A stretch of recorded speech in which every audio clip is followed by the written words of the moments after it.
abasinga babadde ngaawo nga beebuuza nti nno omukulu munnange ate Bebe Cool ne Bobi Wine lwaki tebakwatagana oba biyinza okuba nga bya musiki munnange. Naye Bebe Cool abadde wali munnange ate ne mukyala we munnange ate ku Bride and Groom Expo. Bride munnange ate and Groom Expo wali era nga couple ez'aba celebrity ezibaddeyo ye couple eno eya Bebe Cool kw'ossa ate ne mukyala we Zuwena. Naye munnange wali bamubuuza munnange wali ekibuuzo nti lwaki gwe ne Bobi Wine temukwatagana. Naye munnange ayogedde awo n'ayogera byengenda okubeera nga nkutuusaako. Ate mu maaso awo nina munnange ate Solomon Kampala avuddeyoko wali n'alaga munnange ate girlfriend we emitala w'amayanja esayidi eyo byengenda okubeera nga nkutuusaako. Kakasa nti no video ogimpeera like kw'ossa ate n'okusubscribinga kasita obeera nga tonnaba. Kakati munnange kansuke nkweko ku katambi kano kabadde kagenda viral wali ku mikutu egy'enjawulo nga bwe mbadde nkutegeezeza munnange. Oh my god, bigwera luddawa. Kansuke mbikuwe ate nkomewoko esayidi awo katono nnyo. Okay. Kibuuzo kirungi nnyo ky'obuzizza era ekyo ekibuuzo kakiddemu ensonga abantu abasinga mu Uganda gye babadde batamanyi ekyanjawula ne Bobby era apology gye namugamba alimala gikola publicly yava ku mukyala wange ng'anobye.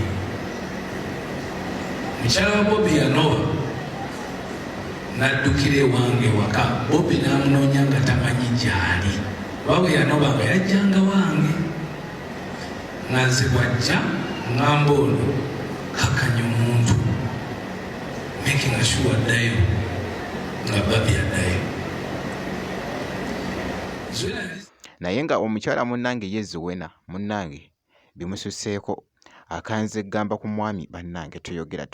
Nobi mufumbi mulonje era olunaku lwe yanoba gambula naye nange namanya nti ninakubira ani Bobby. Agenda nkwata essimu nga nkubira ani Bobby namuganyamba omukazi akoze eki agenze ngamba kale ngenda kwogera naye ngenda kudde kati ndoza Bobby bwadde awaka Bobby amugambako nti wange eriwo ekiwatule gyawunye Zuwena akoze eki agenze. Kati nze nsuubira ssimu ya Bobby kunkubira kuna nti njogedde ne Bobby. Bobby yankubira essimu nendowooza nti babikozeeko nendisivinga essimu wendisivinga era gwe mwana kyali gwani akubira mukazi wange essimu era akutumya okwenda nali ku ssimu eyo nenjireka nayogera buli kimu nga bwe yali ayagala okukyogera n'okumpisaamu amaaso.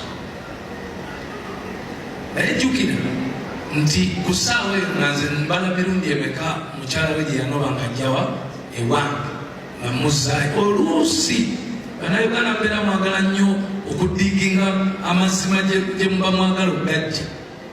Kati leero nga bawala naye nakyala omwana oyo era nze Bebe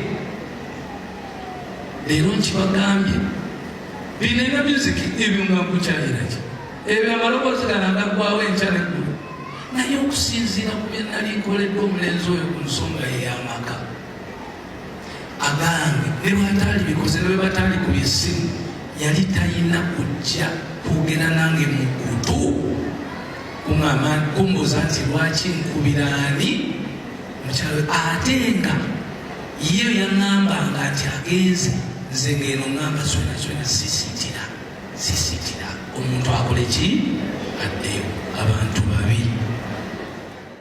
Weebityo munnange era nga bogezaako okulaba. Katugende mu maaso wali ne Solomon Kampala nno era nga amabeesi ge mitala w'amayanja. Jjukira nti nno omwana mulenzi ono yagenda okubeera ng'asomera munnange ate ebya engineering esayidi eyo munnange ebikwatagana munnange ate n'ebya tekinologiya esayidi eyo era nga byeyagendera okusomerera esayidi eyo. Naye omwana mulenzi ono ng'ali munnange ate ne girlfriend we. Ebiseera ebisinga abeera naye obutambi obw'enjawulo obugenda mu maaso wali okutredinga esayidi eyo ku mukutu ogwa TikTok. Era nga ku mulundi guno munnange avuddeyoko wali n'alaga ebifaananyi awo munnange nga bali mu mapenzi aga waggulu nga bw'ogeeza ku munnange ate okulaba bibadde bikutte omubabiro naddala ku mukutu munnange ate ogwa Instagram.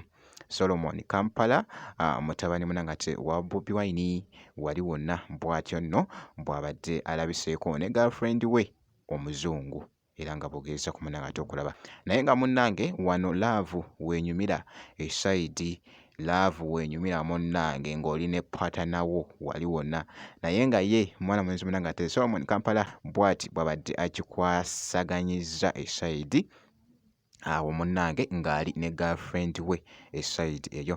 Bwe nti bwe nkoze kakasa nti no video ogimpeera like kw'ossa ate n'okusubscribinga kasita obeera nga tonnaba ngenda kubeera nga nkomawo mu maaso eyo n'ebirala.